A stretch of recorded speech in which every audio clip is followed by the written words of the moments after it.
Today, we're going to dive into a conversation on biomimicry and the startup space. To shift culture, we need real regenerative products and services on the market.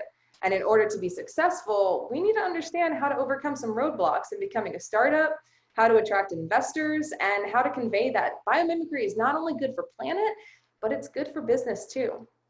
Grounding us in this resourceful conversation on from founding to funding, bringing a biomimetic startup to market is our special guest panel. Welcome, Dr. Shimrit Perkol-Finkel, CEO and co-founder of ECOncrete, the company that was awarded this year's Ray of Hope Prize. And greetings to Hannah Davis, who works with the Techstars Sustainability Accelerator in partnership with the Nature Conservancy. And I'd like to introduce you to my colleague, Jared Yarnall-Schane, the Entrepreneurship Director here at the Biomimicry Institute. Welcome, everyone, and thank you for being with us here today. Well, thank you, Lex, and hello, everyone. So thrilled to be speaking with you all.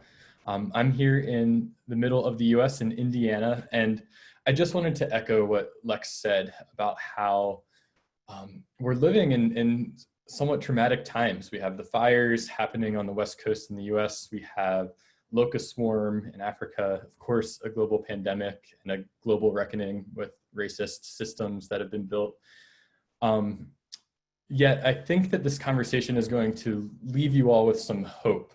At least that's what I'm hoping that you all get from this. I've been working in this field of helping to either start companies or starting my own companies for the past 8 years, all solving some big societal challenges. And I can truly attest that there's innovators and entrepreneurs from around the world tackling these big issues. So now at the Biomimicry Institute, we're looking to see how can nature help us to get to some of these solutions faster, and how can we really redesign our world to be better for both people and for all the other organisms we share it with. So like Lex mentioned, we have Shimrit and Hannah, really excited to chat with you here.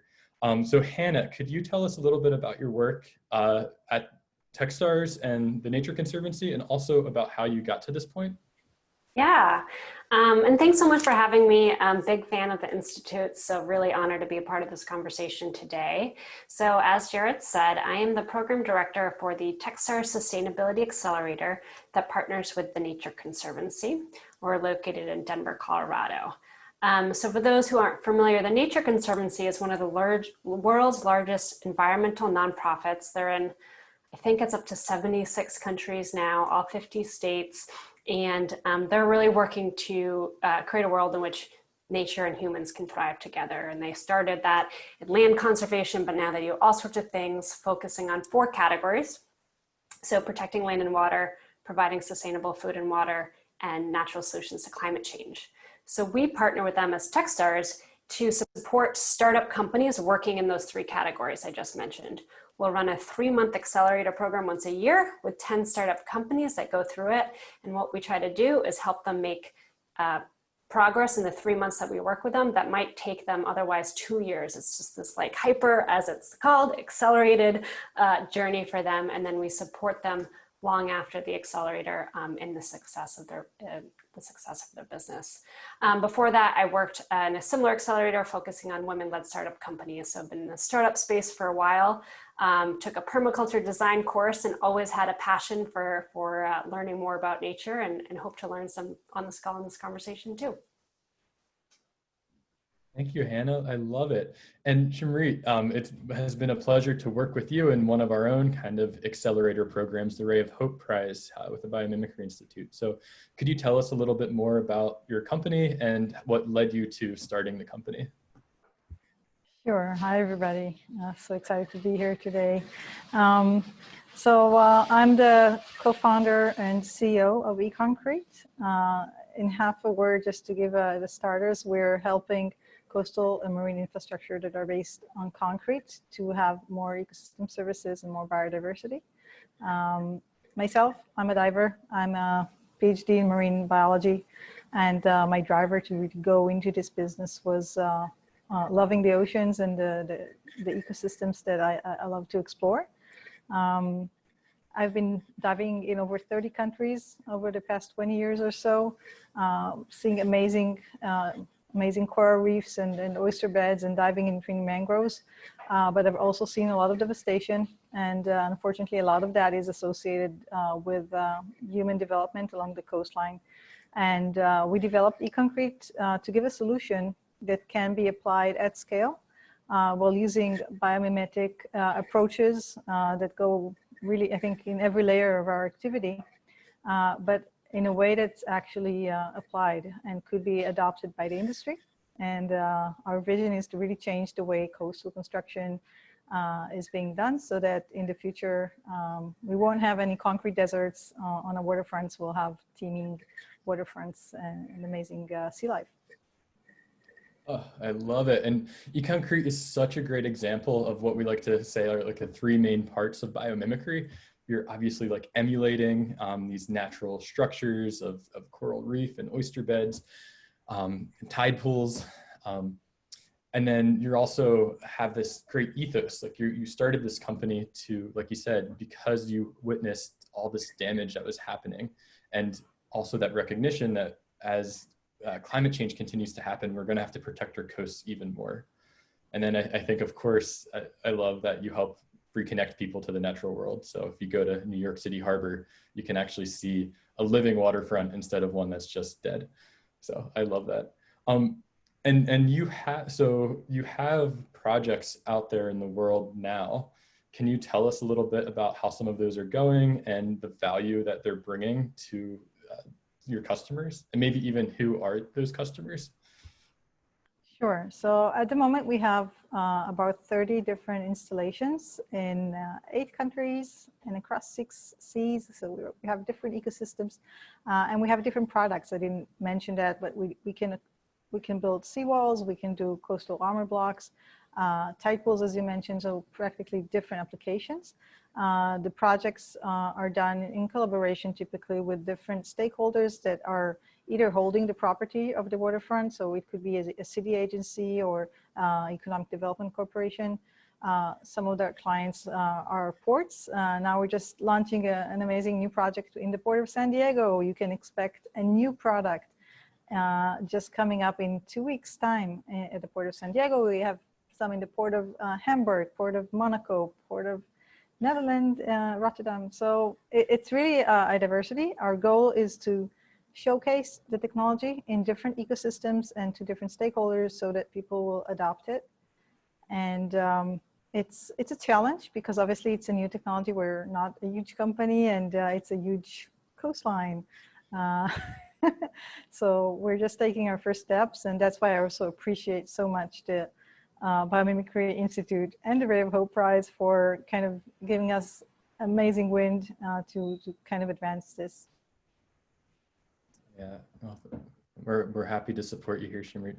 Kind of on that regard, you said it's a huge challenge. Can you speak a little bit to like the cost? So like you're working on infrastructure level. So like these are expensive.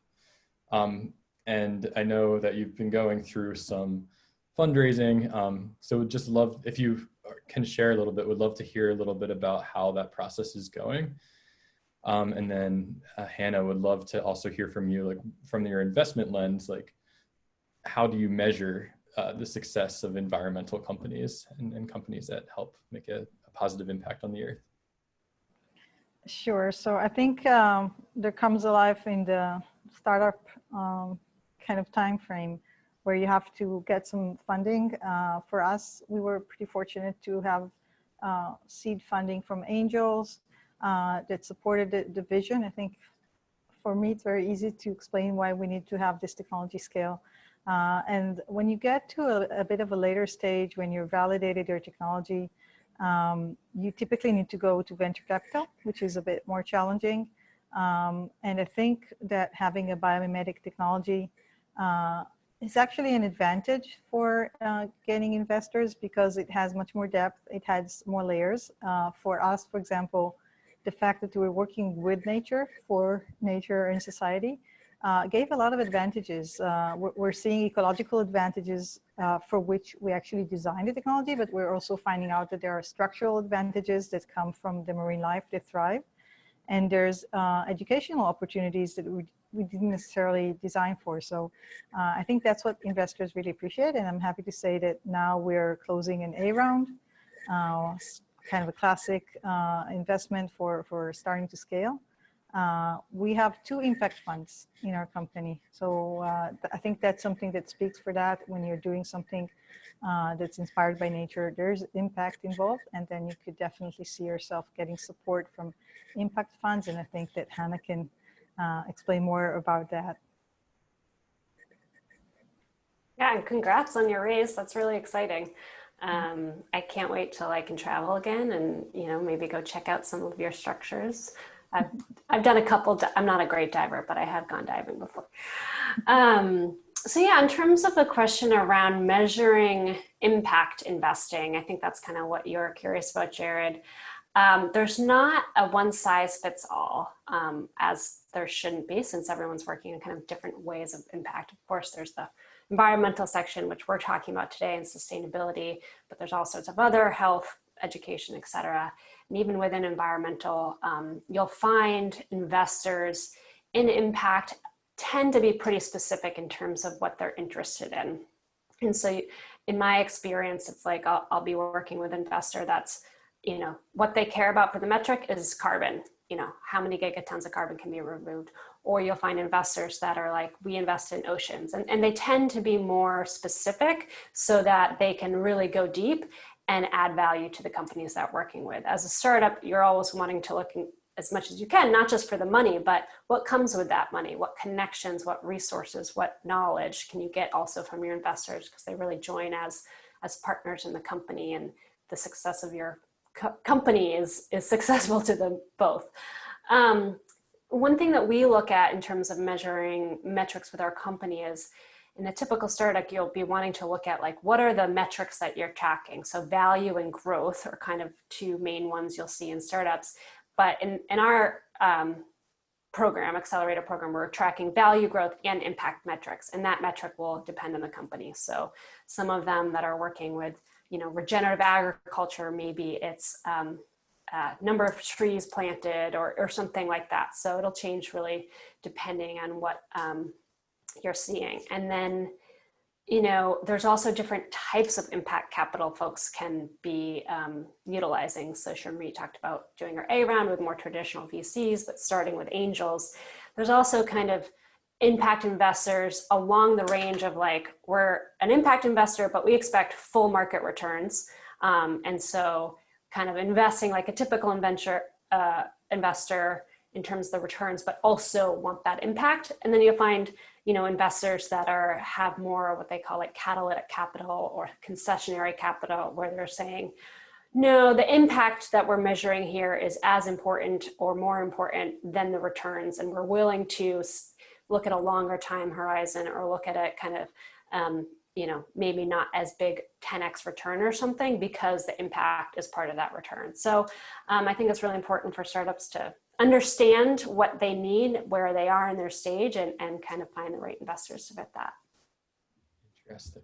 Cool. And it's interesting because like BlackRock, I think just this past year said their impact funds, I think, were outperforming. I think Techstars had a similar report, but it is really interesting to see this kind of drive and shift happening.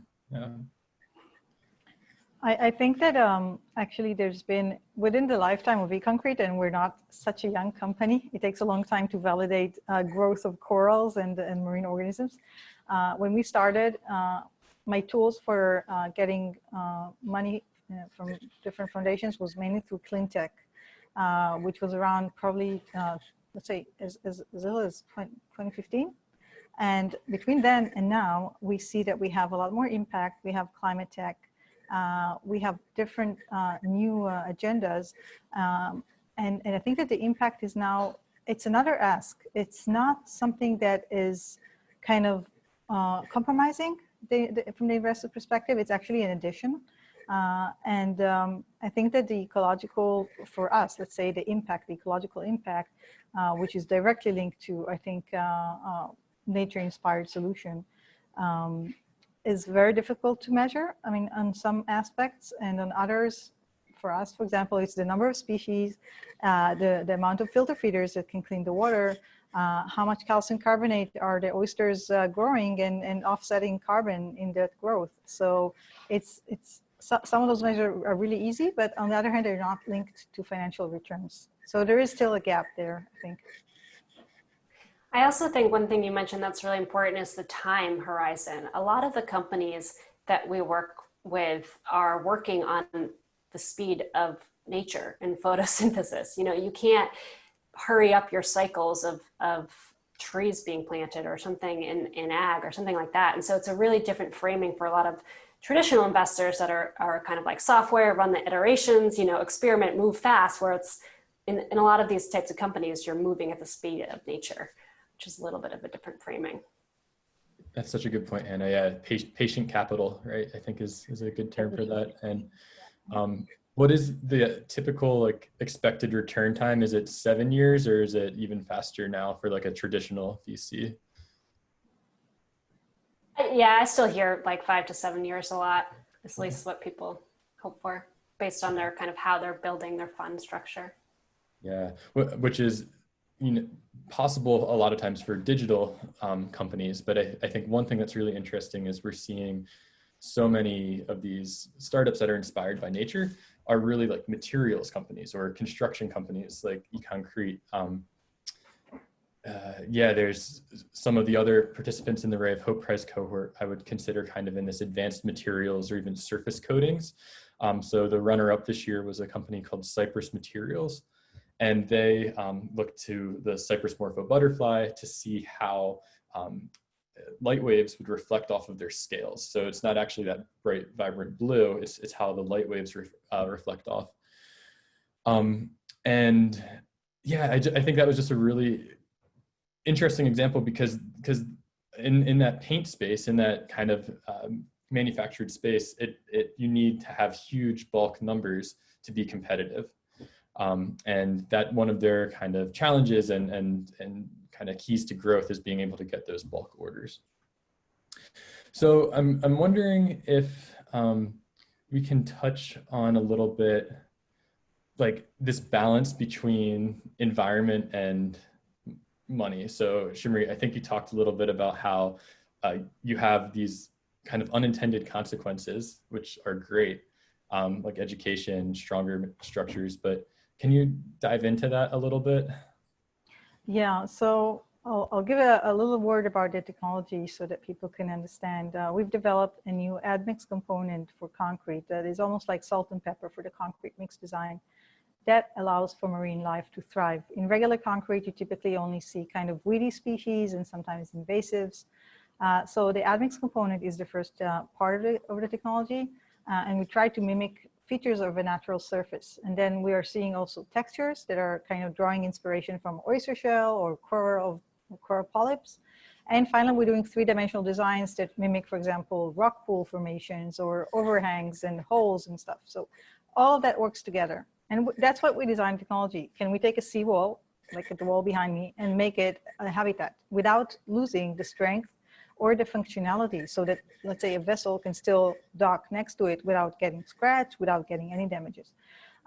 So for us, it was easy to design for the marine life, but then we also had to make it, first of all, cost effective, and second of all, very practical, so that every person or every construction company that's going to use the technology be able to actually use it and deploy it easily. Otherwise, there's no way that we could actually have this adopted by the industry, and then the impact would be much lower. So I think that within that range of balance, what we did was to try and maximize the ecological value and the biological performance on one hand. But for example, working with our teammates that are very much multidisciplinary, we have people from concrete engineering, from coastal and marine engineering. We have a lot of designers in the company, and we're all kind of sitting together and negotiating how can we get the best product that's the most biologically sound, let's say, that is still viable from a construction perspective and cost effective. I think that the willingness to pay for innovation in this space, and I think that's one of the things that biomimetic companies should be considering, is that if they bring added value at multiple levels, they could actually have some kind of a premium to their product, which means that also the investors will be happy to have some returns as the company scales. And there is some sensitivity with what is the willingness to pay for those beautiful innovations. I think that there should be some policies to incentivize that, and maybe Hannah can talk about that space. I wish I could talk more to the policy space. Besides, I agree with you that I think there should be incentives to have policies in place that reward folks for taking care of ecosystem services in a more systems thinking way and kind of more holistic. I mean, it makes me think of, and I don't know too much about the space, but it makes me think of a lot around the like regenerative agriculture and carbon markets that are coming, you know, in terms of people's willingness to pay for people taking care of the soil and replanting trees and that kind of whole sector that's emerging. You're seeing some, even without, you know, that's all voluntary, but you're seeing a lot of new movement. I know, you know, Stripe is a big startup really involved. And then this week there's all the announcements from big corporates like Google and Facebook and Microsoft around their willingness to pay for these ecosystem services. It's so interesting. I just saw the Nature Conservancy put out a report this morning, so you both may not have seen it yet, around the value of nature, like, and not, it was more around like we can't put a monetary value on nature, but we can say how much it would be to protect it. I don't know, Hannah, if you know more about this report than me, but I was blown away. I think the number was like, there's $35 billion that we can spend alone on coastal infrastructure to make that a more biodiverse habitat. Yeah, so there's some good info there. Yeah, I think that from that perspective, when we're looking at coastal habitats, the natural defenses are those ecosystems. They are the oyster beds, they're the mangroves, they are the even the marshes and the coral reefs, obviously, that we're losing, unfortunately, for different reasons, including our own. So I think that these are places where we still need to persuade some of the investors and some of the policymakers that those ecosystems have a huge value. And when we lose them, for example, and we need to reconstruct them in some way, if you're doing that in an environmentally sensitive manner, there should be some incentive. I think that in the US, there's actually a good direction with that. With some of the mitigation, we've had successes to actually reduce the mitigation penalty for projects that we're working on. It's great that the US has mitigation penalties. It's not obvious. There's none in other countries, I can tell you. So that's a good step in that direction. And I think that once we can have more ecosystem services from a given location, with time, we need to also put a price tag on that and be able to offer that for the community. That's really great. Hannah, I'd love to hear from you. So we shared about Cypress materials. Obviously, we have ECOncrete. Love to hear maybe if you could talk about one of the startups in your cohort.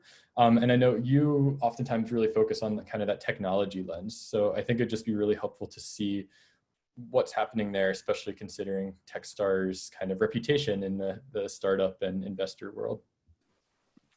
Yeah, so a couple of examples. One that was worked with the Biomimicry Institute as well as Watchtower Robotics. They created a robot that went in pipes in cities, water pipes, to detect leaks at a very small level, so that they didn't end up bursting. That would cost cities, you know, $250,000 to shut down the city and fix everything. And that the outside of this robot was based, you know, was a biomimetic concept based on some sort of fish scale.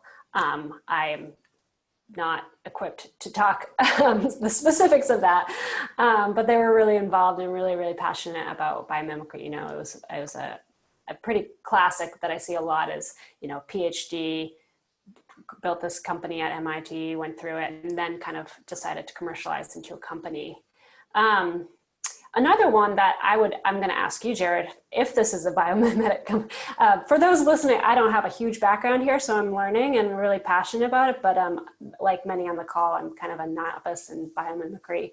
But we have a company that takes, it's called Mobius. They take lignin, which is a byproduct from the tree industry that normally would be like burned or thrown away. And they create it into a bioplastic that's used in horticulture. And they can do some seed coating stuff. So they're basically can create the pots that you go to Home Depot and you buy your plants in, so that you can take that pot and put it right in the ground. It'll not only decompose, but it also like help the soil around it. So that's like a very circular economy kind of viewpoint, but I'd be curious to you if something like that, as from the circular economy point of view, is considered biomimetic.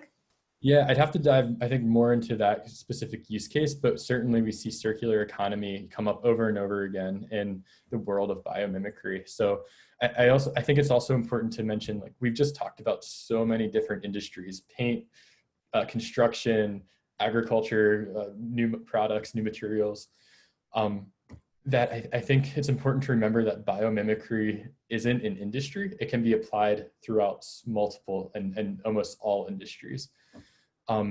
It's really kind of an approach to design and learning from nature.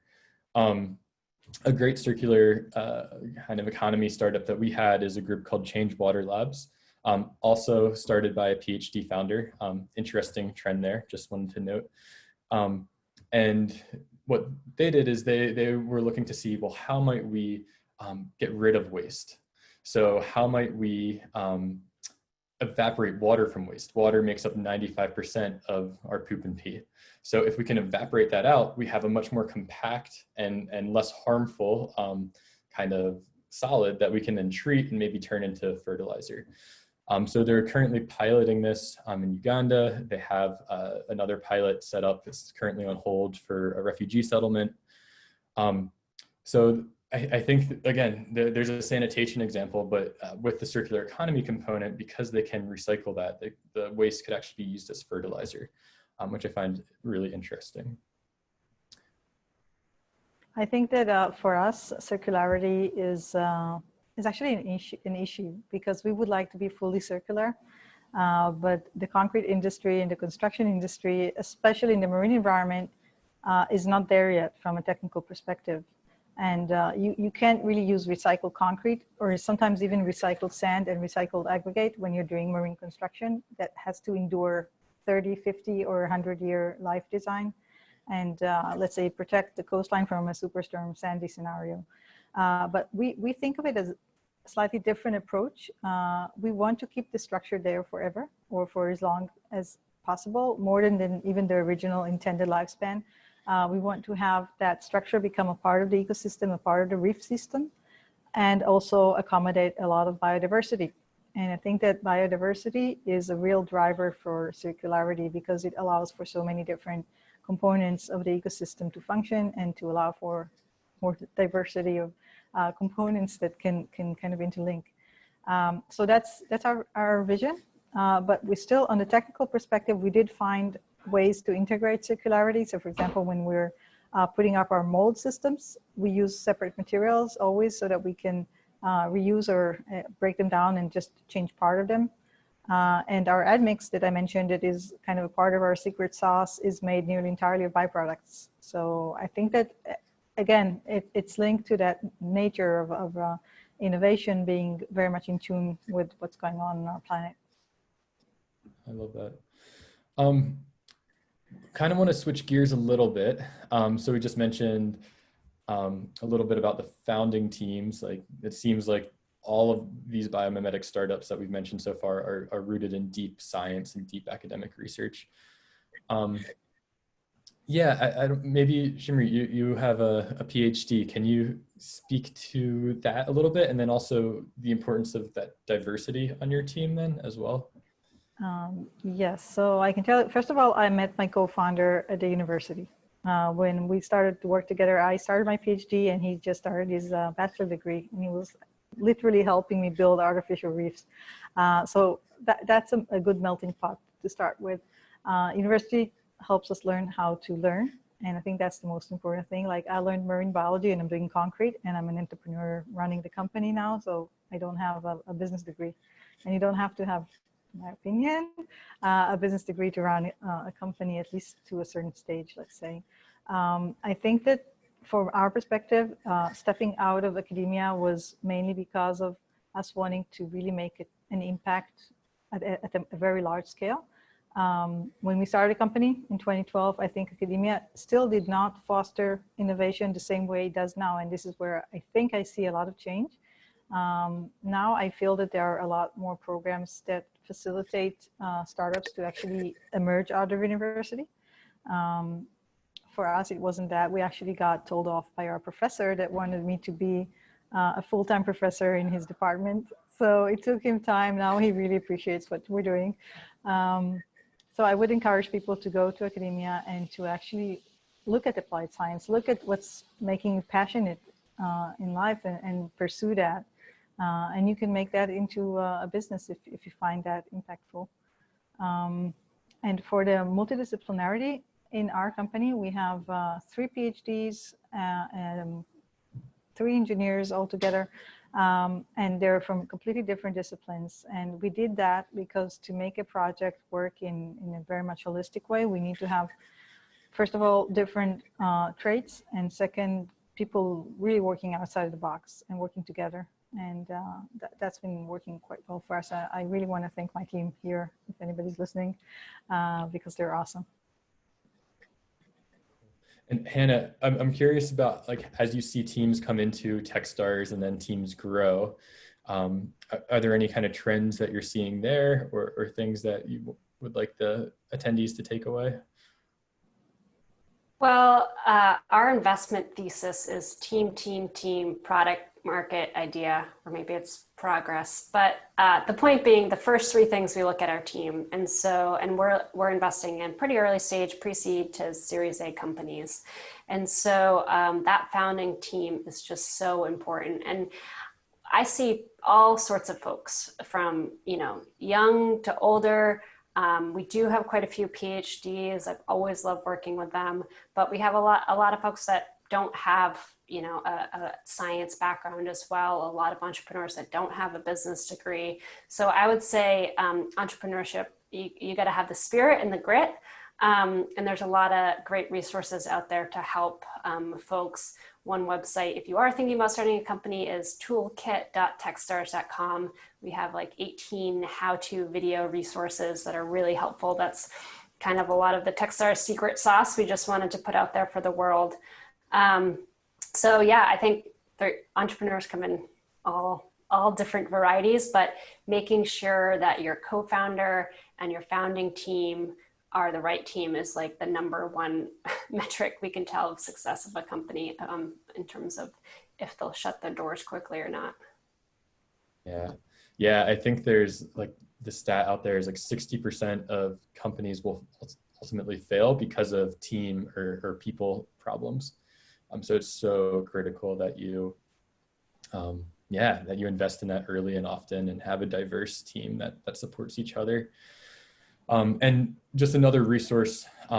So at the Biomimicry Institute, one of the programs we run is our Global Design Challenge, which actually ECOncrete went through a few years ago.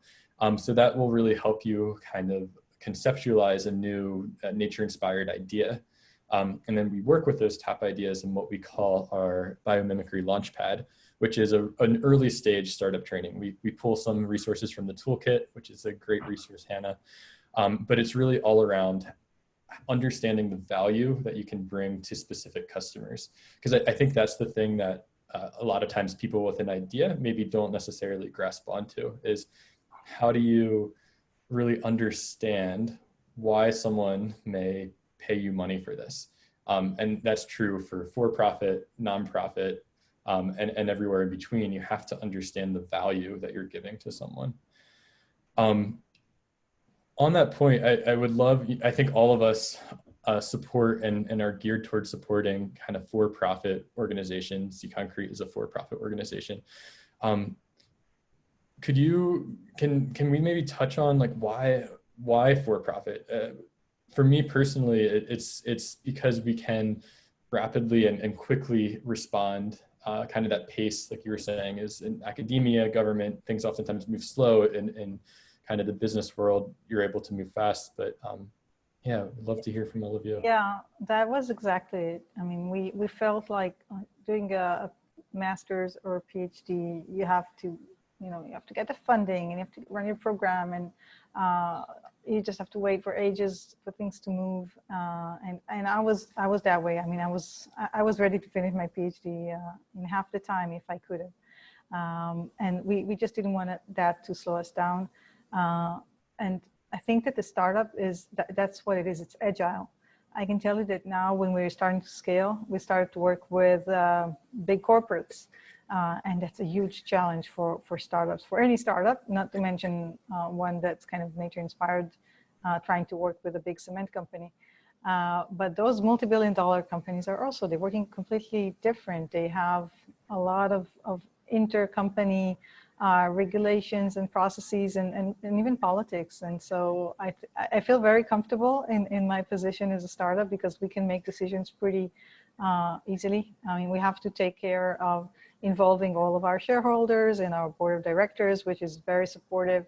And it's very important also, that's a point to think about once you go into kind of really getting that funding into your company, and you're going to have another resource, which are the people that supports you. They don't only support you financially, they also support you on the business development capacity if you have good investors. And that's another big difference from just, working from academia. I mean, you'll have maybe one professor and one, I think it's like a supervisor for your PhD or something, but here you have a network, and I think that's very valuable. Plus you have accelerators. I've done a bunch of them. They're amazing. I really encourage you to go to accelerators and incubators in your arena and take advantage of those and the mentors, and they have so much to give. Yeah, and I'll just add on, I definitely have a lot of thoughts in this sector of, I mean, one to start, a great resource here is a book called Lean Impact by Ann-Mei Chang. And she talks about taking the principles of Lean Startup by Eric Ries and this kind of agility, moving quickly, experimenting, iterating, and applying it to the nonprofit sector. And actually that's what we're doing right now with the Nature Conservancy. We actually postponed our 2020 accelerator a year due to COVID. And in that kind of space that we had, we're taking our principles that we teach entrepreneurs and we're bringing them to employees at the Nature Conservancy, which is a 4,000 person, very old organization that, as you can imagine, might move a little slower than a startup. And so we're helping teach them to kind of apply these principles to move quicker. So I do think there's space for both. I like the social enterprise model of still having a business model that makes it sustainable so you don't have to constantly be fundraising if you're a nonprofit. But in terms of why I think the nonprofit sector moves that slow, I think a lot of it has to do with the funding structure actually, and who the donors are and how they are structured giving money to nonprofits. So if there's any investors out there or philanthropic folks, I think making sure that the money you give actually can be flexible so that nonprofits can iterate and kind of pivot like startups can to move quickly. But right now, a lot of them can't because they have these like grants they applied for that says you can do these things and that's all you can do. And I know a lot of even our for-profit companies that I work with do get non-dilutive funding, maybe from governments or grants, which is a great thing to do, especially for early stage companies. But that does also they have to work within those like confines of what the donors say they can do. Yeah, that's a great point. A lot of the companies that we've worked with, we see are coming from like, in the US, there's something called SBIR funding or STTR, which is government funding.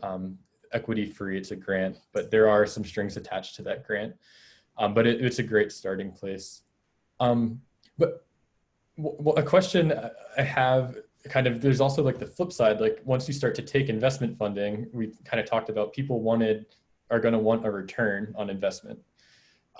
So they're going to want to make money based on that investment for those that might be a new concept. So how do we manage that as like environmental companies? I don't know, do you have an exit strategy plan you can share, or is there something that you work with with your Techstars companies? For us, there is an exit strategy, and we definitely thought about it. I mean, I think that we'd love to see the company grow and actually proceed. I mean, for us, the important thing is to make the impact.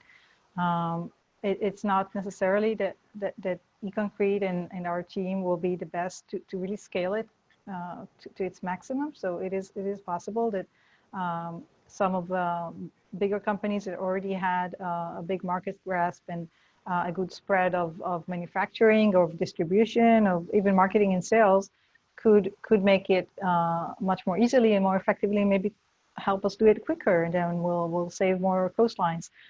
So that's been kind of our strategy. And you can't just go from initial revenues to exit in this world, I think. I mean, maybe you could if you're a very, very unique app or something, but I have a feeling that as we discussed, with those kind of more material product, it's a little bit more difficult, and you kind of have to showcase for what you're doing and start to have at least those initial more substantial revenues.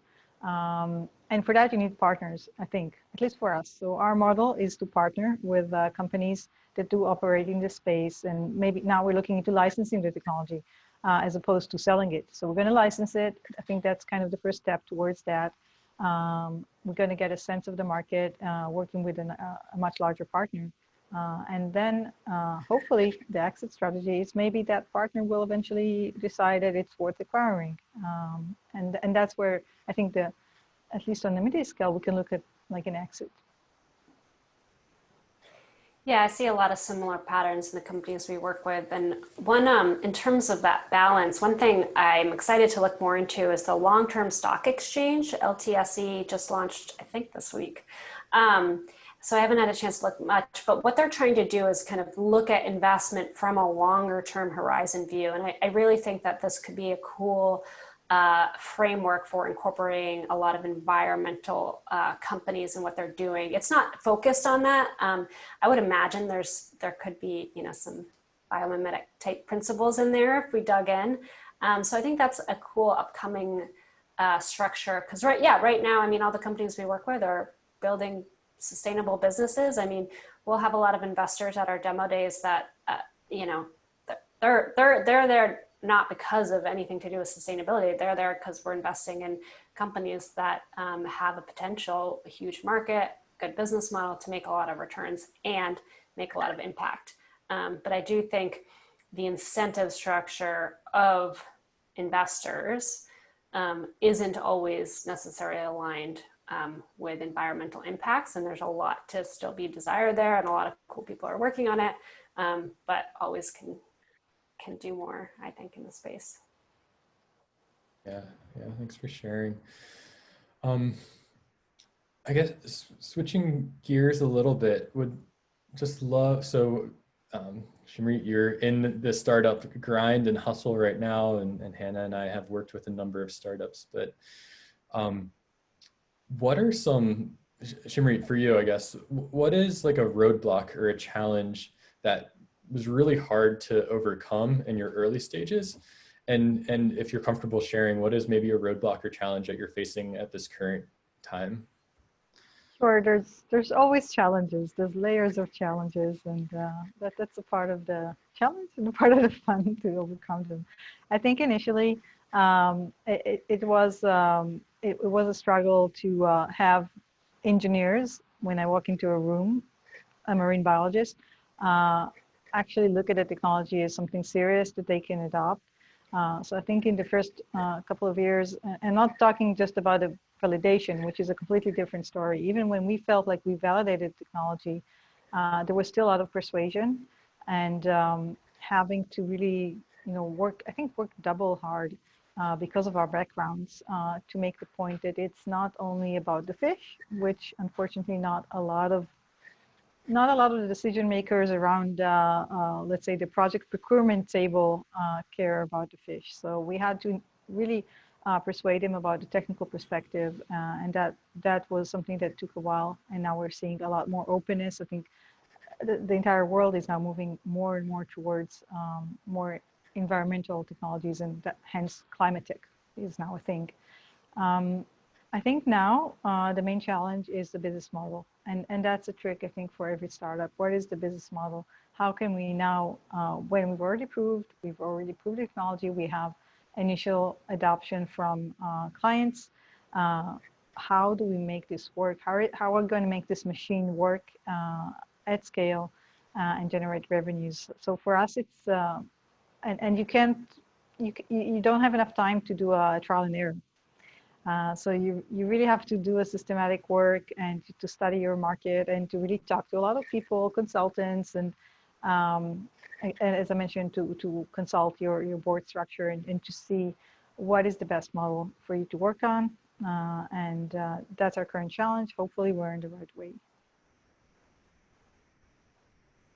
Yeah, I think one of the challenges I see oftentimes for extremely early, like people just starting, is that the team is either really excited about building something and they're building something that no one wants. So kind of back to that lean startup approach. There's another book that I love called The Mom Test. It's a horrible name, but it's a really good book that kind of goes into this whole process of how can you make sure you build something that people really want and will use.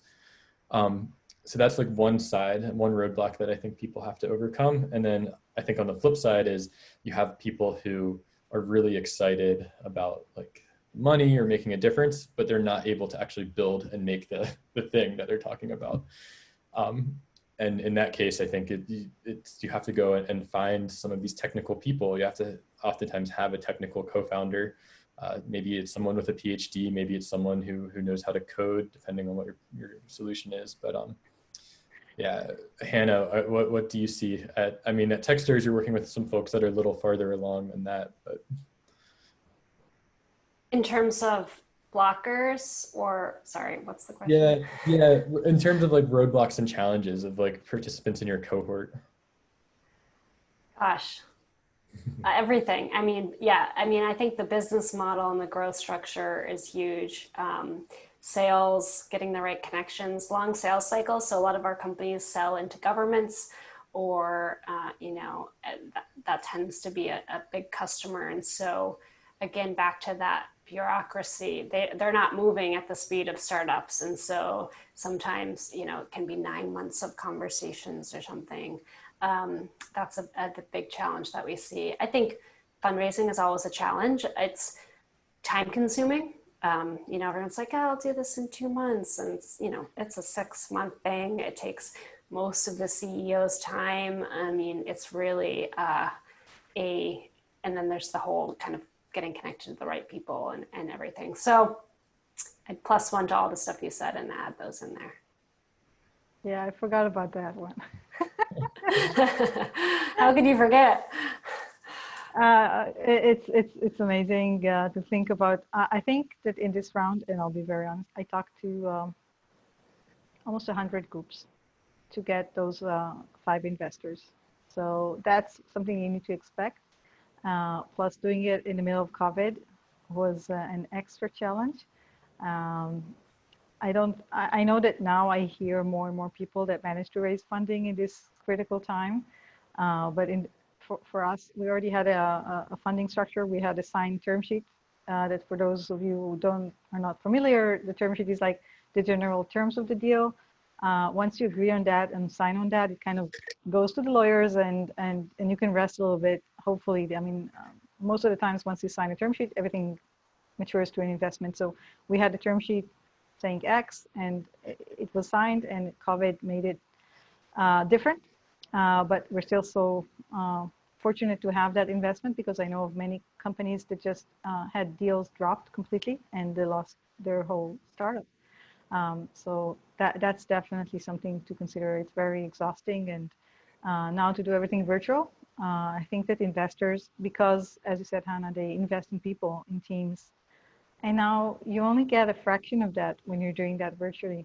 Even with this conversation, I would love to actually be at one next to the other, and I'm sure the chemistry would have been even more awesome. But when you're getting that investment, that's something that's very difficult. I think people are starting to get used to it, but hopefully we won't have to keep it so long. Yeah, such a good point. Well, I see we have about 9 minutes left here, and just kind of want to go back to some of those earlier topics that we talked about, like how we know we need to redesign our world. We are seeing the impacts of what's happening now with, you know, our system of design and engineering and manufacturing over the last 200 years has caused all of these problems. So how can we really look through this lens of nature and ask how could we maybe more align ourselves with the systems and processes found within nature? What gives you hope? Like what keeps you awake at night in a good way? Why are you excited about the work you're doing? And what does the world look like if you're successful? For me, the world would look much better. We'll have a lot more thriving coastlines and a lot less of those kind of urban deserts that I'm sensing and I've explored. I won't lie, ideally we wouldn't have a lot of e-concrete anywhere, because ideally we wouldn't have any concrete on the coastline. But unfortunately, we have to protect ourselves in many locations, and we have to develop ourselves. So at least I want to see environmentally sensitive technologies whenever coastal construction is needed. I wish ECOncrete would be at the forefront of that. The brand name, like when you want to have some tissues, you ask for Kleenex. So I want to be the Kleenex of ecological engineering. And what keeps me awake at night in a good way is the hope that we can really do this. I've seen such a huge change since we started. Even just the buzzwords, sustainable development goals, resilience, biomimicry, they were just not here when I started the company. And I feel like things are aligning in a good way, in a good direction. I'm very hopeful, even though I'm not sure that's going to be feasible, that with COVID, people will see this and take this environmental issue even more seriously. And I'm hopeful that we'll be able to do that together and also harness our children. I have 3 girls. I want them to know that they can do a difference. And I know that they have the power to even be leaders in whatever they want to achieve. Yeah, I think one thing that gives me hope is actually the more I learn about biomimicry, of just like the knowledge that is already here for us to handle a lot of the issues that we face as a civilization and in humans. And just like there is something to be comforting in just nature itself, and being in nature and watching it and seeing how it can, you know, be resilient in these ways, and in a way that we need a lot of resiliency right now in the world, and a lot of mitigation and adaptation. And there's just so much we can learn. And so that is where I get my hope, is out in nature, and also in the founders that I work with. I mean, being a founder is so hard. People are always like, Hannah, when are you going to start a company? And I'm like, I don't know if I have that grit. I mean, women like Shimrit, it's just so much work. It's not an easy thing to do to start a company, let alone a company in the space that's solving a lot, you know, these huge environmental issues we all face. And so those founders give me hope. I feel so honored to get to work with them and support them on their journey, and seeing the work that they're doing that to great businesses, and then also that give back to our systems and people. And so that gives me a lot of hope. Yeah, right there with you. I think not only are we seeing new companies and new technologies and new products coming out, I think we're seeing a new type of entrepreneur and business leader coming out. I just quickly glanced at the chat and saw there's this conversation going on about like competition versus collaboration. And I think like that's one of the key things, is like so much of our business world and industry has been built on this kind of cutthroat competition. I want to get more resources than you. And I think I'm starting to see this kind of new kind of founder that is really interested in how do we make sure that our entire company is taken care of, and maybe that's actually built into the structure, like a B corporation or a cooperative. but also their broader community. I think, you know, the best businesses serve their communities and serve the people where they are. And I think we've lost that a bit. And at least what I've seen, I think on the biomimicry side is these founders are deeply committed to making sure that the world is healthier and safer for humans as well as for the plants and animals that exist alongside of us. So that gives me hope. Like all of you, I also love to be outside in nature. So going out and backpacking and seeing the resilience that exists there is really reassuring. So Going diving, come on. permaculture, gardening. Awesome. I want to add maybe one note quickly about competition. I think that it's essential. Once you have competition popping up, it means you're in the right direction. And if you're alone in the space, it's scary and maybe even unhealthy. So. Thanks, Shimrit. Yeah, it's one of the things we tell our really early stage founders is if you have competition, which every startup does, I don't believe that there's those that don't at this point, then having a robust competition, it just drives, it's a healthy ecosystem. It allows for more partners, more resources, more attention. And it gets scary when there's no competition, like maybe a monopoly. I think that's probably the extreme, and we don't want to see that. So, yeah. Wow, this has been such a great conversation between the three of you and through the chat and all the questions coming in. I am so grateful for all of this. Like, it's really been such an inspiring talk. Thank you to our amazing panel. I hope everyone else has found just as much value in these resources and tips and ideas being shared through the chat, through this conversation. There will be a recording, so we'll be able to share that later on. At the Biomimicry Institute, our goal is to drive a regenerative cultural shift, and it's the work that you all are doing that help us to, you know, continue to share access to these resources and education and creating real world designs and products. We love to connect with current and aspiring business leaders, and we're actually now gearing up for the opening for applications for our next year's Ray of Hope Prize. So if you have a startup, go ahead and, you know, we encourage you to apply. And then next month, join us back here for a provocative Biomimicry Fireside chat that will reaffirm that the future of fashion is not in petroleum. We'll talk about how fashion can learn from nature's circularity and how industry can switch to a regenerative model that builds soil, boosts biodiversity, supports community, and cleans up existing pollution in the process. And in the meantime, if you feel inspired to support us on this journey in furthering nature-inspired solutions, please visit biomimicry.org. And we'll be sharing across our social networks access to all of our panelists here, information, how to check out what's going on with ECOncrete and Techstars, and of course us at the Institute. Thank you all for being with us today. And a big special thank you to Shimrit, Hannah, and Jared. Be safe and be healthy out there, everyone. Thank you. This was awesome. Thank you so much. Thank you. It was really fun. Take care.